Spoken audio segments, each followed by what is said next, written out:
You are listening to Viewpoints from PlaceCloud.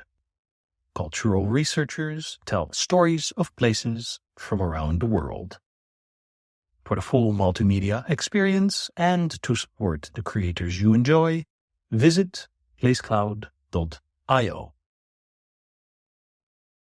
Over 500 years, Sutton House has survived swathes of London's radical social and political change by adapting to the world around it. The house was originally called Bryk Place and was rested among long, open, green spaces and near to the town centre of Hackney.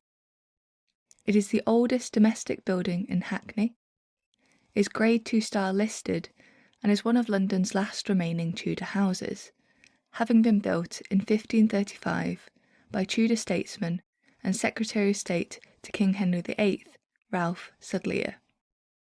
Over its long history, it has functioned as a Tudor manor house, Victorian school, a church institute during the First World War, a trade union office in the 1960s and 1970s, and a punk squat in the 1980s, becoming a music and social venue known as Blue House.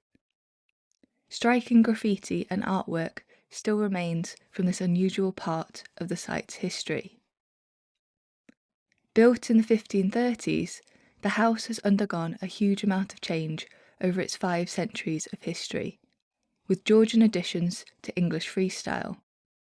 Architectural historian Sir John Summerson said of Sutton House in 1945, "Though the building may be of no great artistic merit as a whole, it was nevertheless of significant antiquity and should be preserved as a valuable composition of fragmentary beauties wielded together in the course of time."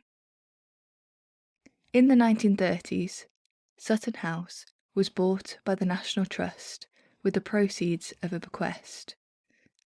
The site is run by the National Trust to this day and is free for members to access, or for a small fee for non-members. Prior to this, it had been owned by a local church and used as a boys' club, St John's Institute, or Chute for short. It eventually came to the National Trust after a public appeal through a letter to the Times in December 1936, and it was declared the most interesting secular building in the East End of London, and a monument well worthy of preservation. One of the signatories of the letter was George Lansbury, MP for Bow and Bromley and Mayor of Poplar, who was a vehement advocate of social progress. He described himself as a man who liked looking backwards as well as forwards, and his commitment to conservation and social reform could be seen in his appeal for Sutton House, as it was hoped that the house could be saved for its historic interest and also continue to be used for the public and social services. During and immediately after the Second World War, it was used by a number of voluntary organisations and even became known by some locally as the Old House at the Corner. When Historic Buildings Secretary James Lees Milne made his first visit to Sutton House in April 1946, he declared it to be a wretched property and no more important than hundreds of other Georgian houses still left in the slum areas, very derelict after bombing all around it. Tenanted by a number of charitable bodies, I found it terribly depressing and longed to hurry away. When Lees Milne prepared the National Trust Guide to its buildings in 1948, Sutton House was not among the properties mentioned. Later in its history, Hackney Council leased Sutton House from the National Trust for its Social Services Department in 1971, and in 1975 the house then served as the head office of the trade union ASTMS, who then departed the building with controversial suddenness in the early 1980s, leaving the National Trust with an empty building and an unresolved stretch of lease outstanding. Following this, the house wasn't in the best state. As Patrick Wright wrote in his work, A Journey Through Ruins, The Last Days of London, published in 1991, when he first saw Sutton House in 1987, he noticed that it was boarded up and appeared to be in a state of dereliction. He further wrote that, The upstairs rooms were full of fallout from those distraught days. There was debris everywhere. Tattered old clothes, fragments of bedding, broken chairs, and a shattered Gestetner machine that lay on the floor among the printed blanks for a petition demanding that the National Trust continue negotiations with members of the squat who wanted to turn Hackney's country house into a properly established commune and cultural centre under the name the Blue House. Some of the door frames had been recarved, and the walls were scribbled over with mutant insignia, stoned musings, and ornately illustrated calls for anarchy in the UK. He further added that, after 49 years in the care of the National Trust, Sutton House was certainly a sight to see. While Sutton House was abandoned in the mid-1980s, it had become a squat for a group of communist-minded punk rock anarchists. The squatters gave Sutton House the name the Blue House, and their goal was to turn the abandoned house into a community centre with a music venue, Super 8 cinema and cafe.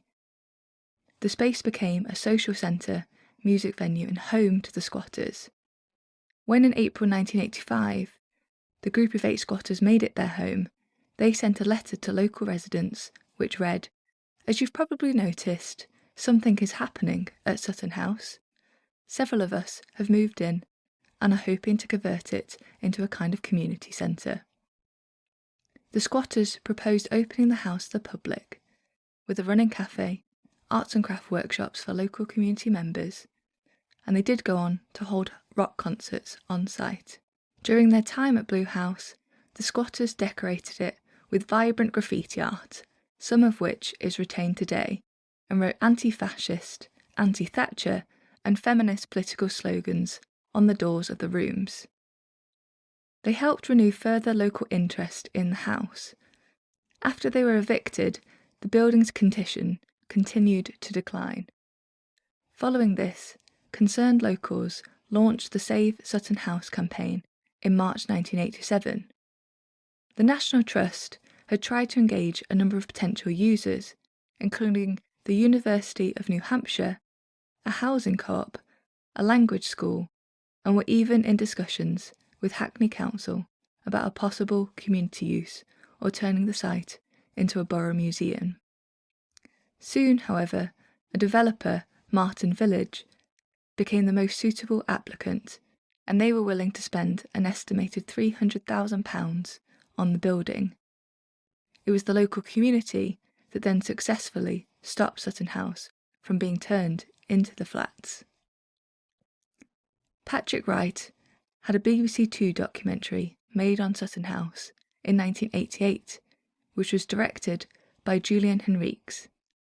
The local campaigners discovered that Sir Thomas Sutton, who was associated with the country house, had been the founder of Charterhouse School and had apparently also equipped and sailed his own ship against the Spanish Armada. Further research later revealed that Sir Thomas Sutton had probably lived in the long since demolished house next door. However, publicity generated by local campaigners embarrassed the National Trust and drew the attention of its senior management to other possibilities. Martin Village eventually bowed out, and the National Trust began to collaborate with local campaigners to see if their alternative scheme for community use could be made to work. The Save Sutton House campaign later became the Sutton House Society. Following the completion of renovations in 1993, the Trust opened the building as a tourist attraction the following year. In order to reflect the vast change within Sutton House over 500 years, the National Trust have decorated different rooms with the fashions of different centuries to ensure that the wide array of its past is shown on display.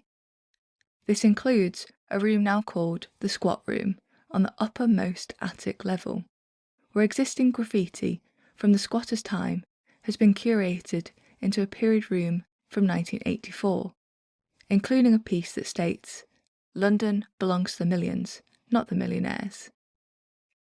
Not all of the squatters' graffiti were preserved in situ, but the Trust still have a number in their collection at the house, showing their perceived value and recognising their importance as part of the history of the site.